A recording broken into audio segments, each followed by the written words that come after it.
এটা হচ্ছে আমার ফেভারিট মুর্গ মালাই টিক্কা। দেখি এখানকার মুর্গ মালাই টিক্কাটা কিরকম খেতে হয়।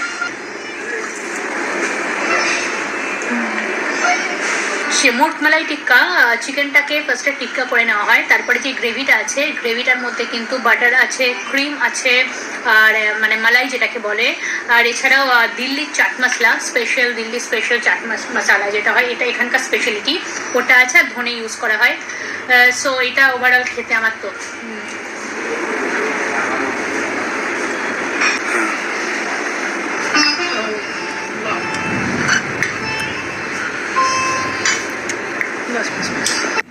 এটা হচ্ছে মাটন বড়া। হাসছিস কেন? কি দিয়ে বানানো হয়? আপনি আসুন না, প্রেমে নিয়ে কি আছে?